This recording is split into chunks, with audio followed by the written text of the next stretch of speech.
Hello. In this video, we'll go through what is WSL or Windows Subsystem for Linux and how we can use it to run Linux commands that we will learn in this course in your Windows system itself.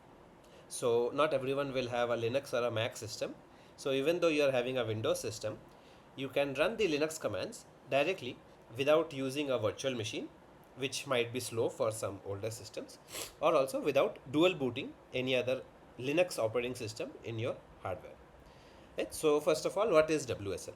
WSL is short for Windows Subsystem for Linux. So, so as it says, it is nothing but a small system inside your Windows operating system that is used to run Linux. So it is a compatibility layer and it is not a full blown virtual machine. So it does not do emulation directly, rather it is a compatibility layer. So it will let you run all the Linux command line tools, right? So not GUI tools, and it does not need for a full virtual machine or even a dual boot.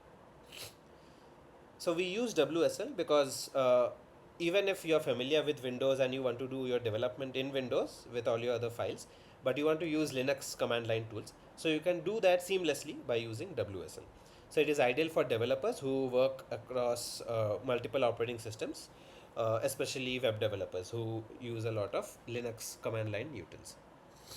It is also very lightweight and it is fast compared to using virtual machines such as Oracle Virtual Machine or VirtualBox. And so those are the ones you have seen in the lectures previous to this, but we'll see a very way faster way of using Linux commands on Windows. Another benefit is it has direct file and network access between Linux and Windows.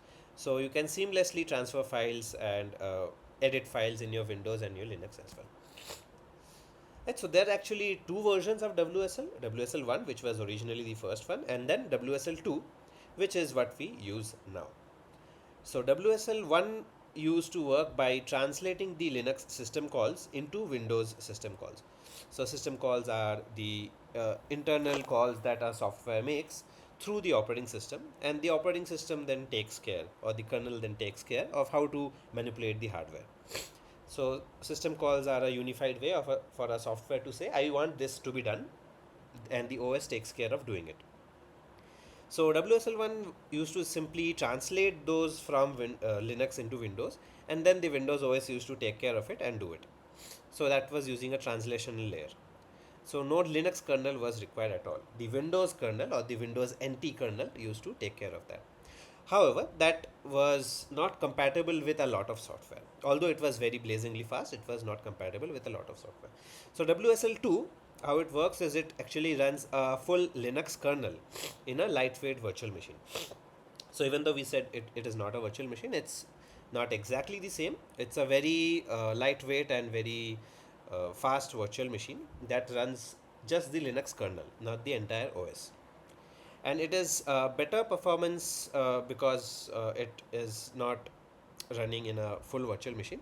Rather, it is a very lightweight virtual machine, and it has all the full system call support for the Linux commands.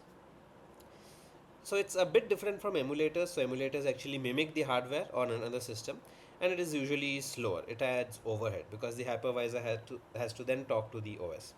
Whereas WSL, it's not emulation. It either WSL1 uses syscall translation or WSL2 uses a Linux kernel, and it is much faster and closer to native performance. Right, so as we saw, VM which we saw in the previous lectures, it gives you more freedom. So you can also try out all the GUI things. So if you still want to play around with the Linux GUI for, let's say, Ubuntu or something else, you will obviously need a virtual machine. But that is also resource heavy for some people. It might not be able to run. It might require more space, more memory, etc. Whereas if you just want the CLI and CLI tools, WSL does the job and does it well. Right, so these are the version details as we just discussed. I'll let you go through this. And obviously you all are now quite familiar with the benefits of WSL. So you can run the Linux tools, and you can also install packages just like you do in a Linux virtual machine using apt. But you can also run it directly from your Windows workflow. Right, so now after this, your TS will guide you through installing WSL and setting it up. and a few tips and tricks for using WSL. And they'll also show you how you can use WSL and also access files from your Windows system in your Linux terminal.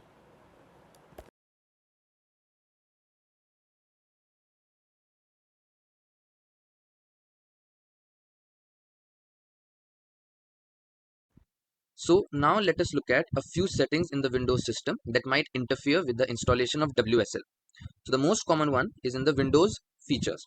So first go to your settings and find turn Windows features on or off, and a screen like this pops up. Scroll down to find Windows subsystem for Linux. Take it and press OK. After pressing OK, this may take a few minutes to download the file, to search for the required files, and then it would apply the changes. This usually takes about 10 to 15 seconds. To keep the video short, I am going to fast forward through this period. Okay, so once Windows is done with all the changes, it will ask you to reboot your system. So here you press restart now, and then you can move forward to the installation of WSL via command line or from the store. Thank you.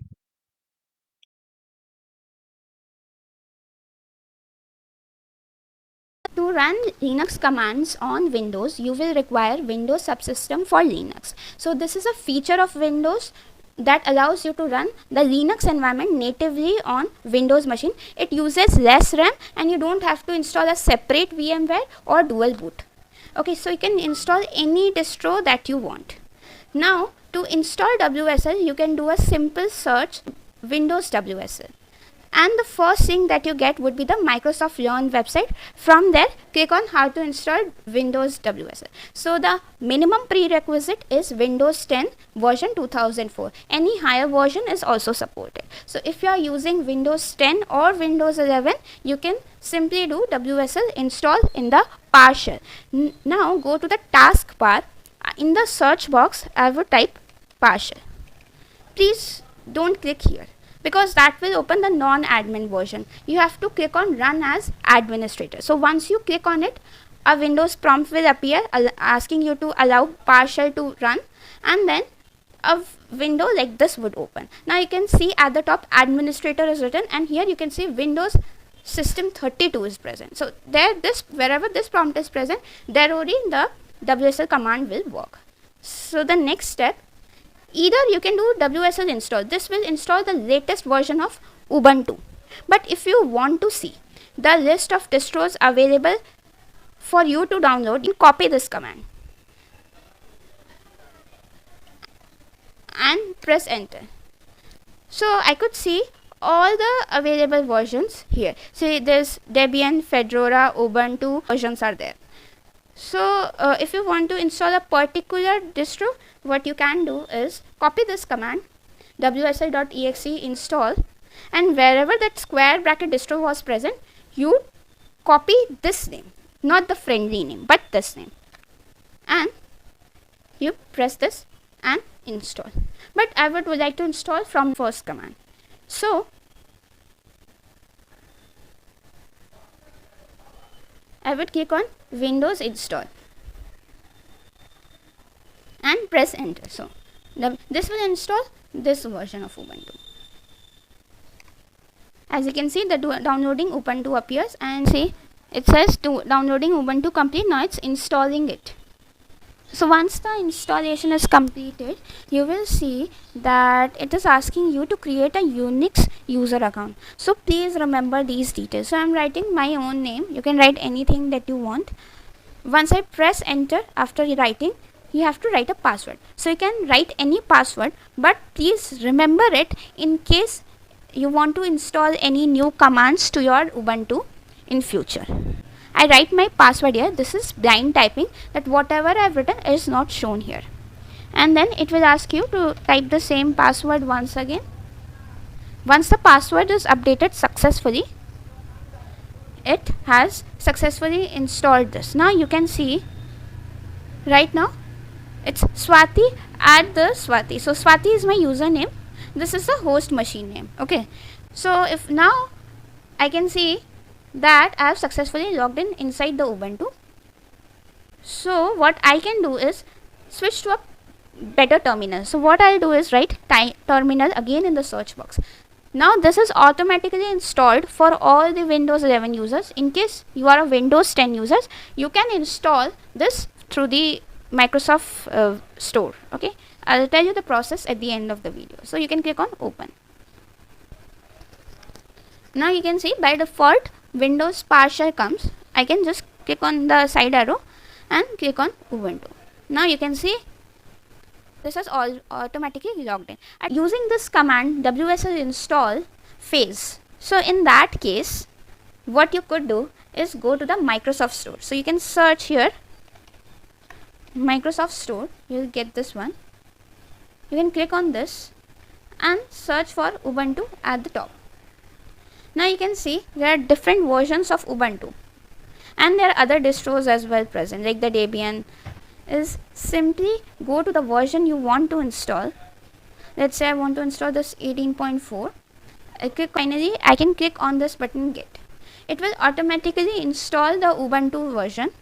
Once that is done, you can go and click on this Ubuntu, and then you can follow the same process for creating the username and the password.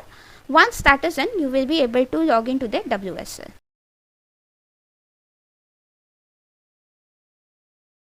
To download the terminal, you can simply write Microsoft Store in the taskbar. Click on open. So this will open the store like this. You can write terminal here. Click on the first one. You can see the different types of terminal. I would suggest install Windows terminal. Do not install any other terminal, especially the ones integrated with AI, because that is not allowed. Now you can click on this first one, Windows terminal. The install button will appear here, and you can click on it to simply install. Once it installs, you can just search for it here, and you can see this. Okay, so I can open this, drop down, open Ubuntu.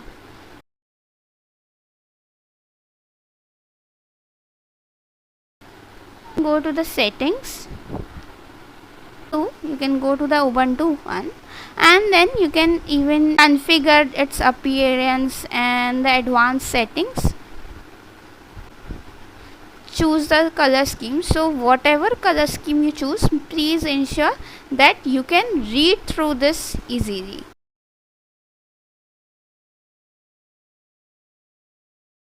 In this video, we will be going over some basic commands that you will be using throughout the system commands course. Okay, so let's start with the first command, which is ls. So ls is used for listing all the directories and the files inside your current working directory. Directory is folder. There is one option with ls is ls-a. If you do ls-a, it will show you all the directories, including the hidden directories as well. If I do ls-a, I see these .aws, .bashrc, .pun, .cache, .profile. So these are the hidden directories. So every directory or file which start with a dot is a hidden directory. So this was about ls-a. Now the next command is mkdir. Mkdir is used to make a new directory or a folder. Same thing. Let's make a new folder named tut. So for that we can just write mkdir and name of the folder which we want to create. So mkdir tut will create a new folder called tut. See, we have tut folder over here. Okay. Now how do I go inside that folder? That is the next question. So for that we have cd with us. Cd stands for change directory. So cd is short for change directory. Now if I do cd and the name of the new folder, I'll be inside this folder. See, -tut. I am inside this folder now. If I do ls over here, I'll see nothing because this is a fresh folder. This is a newly created folder. So that's why there are no files or folders over here. Inside this, I can again use mkdir and let's say folder 1. This will create a new folder. And to create files, we can use the touch command. So if I do touch and I say file1.txt, so this will create a file with text extension. Whatever name you want to give, you can pass in the name, and this touch command will create a file.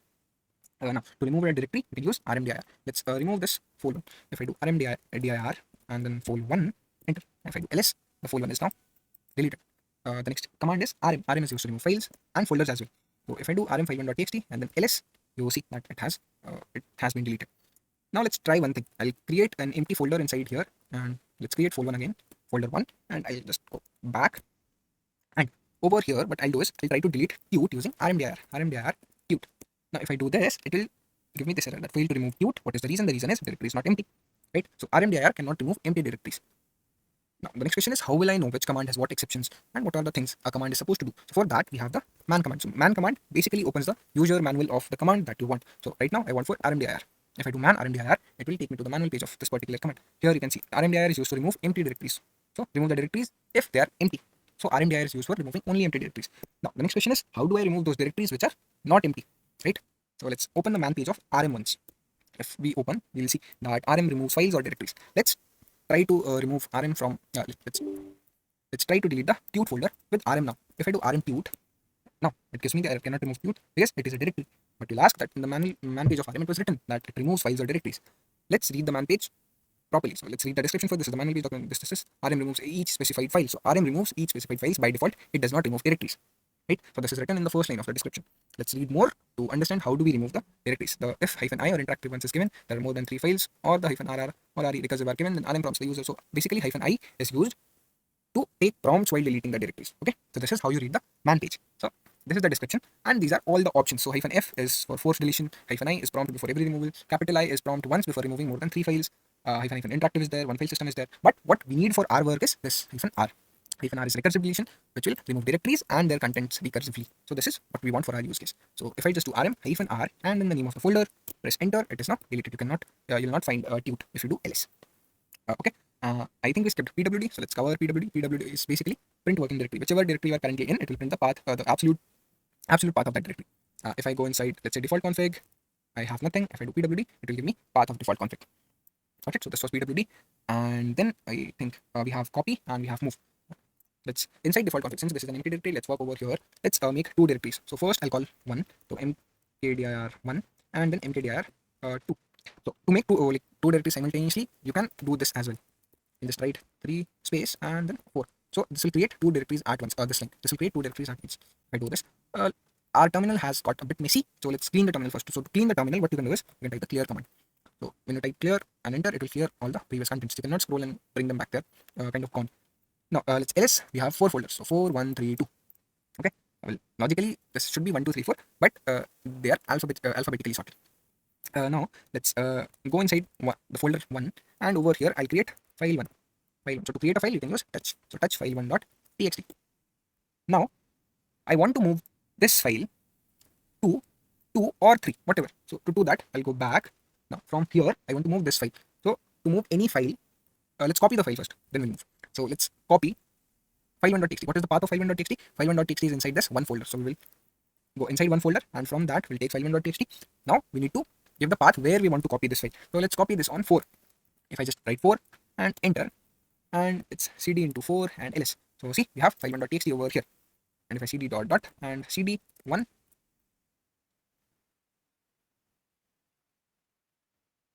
and ls, so we will see file1.txt over here as well. Got it? So we have successfully copied our file1 from folder 1 to folder 4. Now let's now the question is, what if we want to rename this file1 to file2 or any other file? So for that we can use the mv command. So we can just go mv and the name of the file and the new name of the file. So file2.txt. If I do ls, so file1 has now changed to file2. Done. Now let's do one more thing. Let's move this file2 to the folder number 4 with file1.txt. Okay. So now let's bring both the files together. So for that, what we will do is we'll use the mv command, and we want to move file2. And where do we want to move it? We want to move it to folder number 4, inside folder number 4. So where is folder number 4 present? So for folder number 4, we'll have to go one step back. So we are inside 1. So to go one step back, we can just type double dots. They'll take us one step back, and from here I can go inside 4. Got it? Now if I press enter, now let's go to folder 4. So dot and then 4.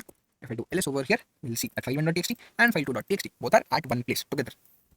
Right? So mv done, cp done. Let's see cat. Now let's put some gibberish inside this file1.txt. So we'll open file1.txt in Vim. Don't worry about Vim. You will be learning more about Vim in week 2 and 3 of the course. Let's just put some gibberish, some random gibberish. Okay, we have 5 lines of gibberish over here. Now if I do cat file1.txt, it will show me the contents of file1. Okay, now let's open file2.txt and have some gibberish over here as well. Okay, let's have more lines over here. Okay, so we have 7 lines in file2, and similarly we can cat to file2, and then we will see. Okay, one shortcut is, if you want to execute the command that you have already executed, you can use the up arrow keys of your keyboard. So the up arrow key, you will basically it will take you to the commands which you have already executed, right? So we have cat file1 over here, we catted file2 over here. So cat, by default, if you pass in only one file, it will give you the contents. But if you, let's say, pass in both the files, so file1.txt and then file2.txt, and then if you press enter, see, both the file's contents have been merged together, right? So this is the contents of this file. I have just copied the content, like no need to copy the content. So this is the merged content of both the files. Okay, so this was all about all these commands. Now let's check alias, right? So let's say if you want to see all the files, you have to press ls-a again and again and again, right? Let's say you don't want to press the hyphen symbol. The hyphen symbol in your keyboard is not working, let's say. So to do that, what you can do is you can set an alias. Alias is basically a nickname or a different name or a shortcut to some command, right? Now let's say I want to set lsa as an alias for ls-a, right? So for this, what you can do is you can open your bash rc file, and inside this, you can put this in anywhere, but I prefer to keep all the aliases together. So see, there are some aliases which I have already set. So if I press gpom, it executes get push origin main. So it is for pushing something. I have put in the ssh of system commands vm with just system. So alias is used for making your task easier. Now let's say if I press alias and then lsa. So first you put what do you want the nickname to be, right? And then equals to, and then inside double quotes you will add the actual command. So when you do lsa, you want ls-a to be executed every time, right? Let's save this file and let's reload bash rc, because every change you make to bash rc you'll have to reload it. So I'll reload bash rc, I'll clear the terminal. Now if I do ls-a, it will give me this, and the newly made shortcut will use lsa, it will give me the same thing. So this was about alias. Okay, let's clear this up. Now for WSL, one very important directory is the mnt directory, right? So if you go inside mnt and if you ls over here, you see three partitions. First we have c, WSL, and then WSLG. Let's go inside c, which is your Windows directory, and if you ls over here, you'll see all the files, all of your Windows files, right? So these are all your Windows files. Now let's move go inside users. So cd users and ls over here as well. So these are all your users, all users, default user. My username in my Windows laptop is this sbrin. So let's go inside sbrin, and if you ls over here, there are many files over here as well. App data, backend, downloads, right? So let's go inside downloads. Let's not go inside downloads. So basically from here you can access all your Windows files, the files which you have kept inside your Windows system. Let's say I want to go inside downloads, right? And these are all my files inside the downloads folder. Okay, so one exercise, let's do one thing. What I want to do is I want to create an alias for directly coming back to this downloads folder. I don't want to cd again and again and again. I don't want to like how many CDs we did. We first cd'd into the mnt directory, and then the c, and then the users directory, and then our username, and then the downloads file. Let's create an alias that will directly take us to this download folder. So first off, to create an alias, we'll need the path. So for path, we'll just do pwd. This will give us the path. So we'll just copy this path. We will go back to our home folder because the bash rc file is in your home directory. Now I'll open the bash rc file again, bash rc, bshrc, and let's go down to find the aliases. Okay, we have all the aliases over here. I do not really want this lsa alias, so let's delete this, and I'll add an alias. Let's call it downloads. Or downloads is a very big name, so let's just call it win. Let's just call it Windows for now. So what I want to do is I want to cd into this folder. I want to cd into this folder, mntc users, sbin, and downloads. I want to cd into this folder whenever I type in Windows. So then let's write this file, reload the bash rc file, and clear this up. Now let's just type window and see we are in the downloads directory. Yes, so this is how you can access your Windows file.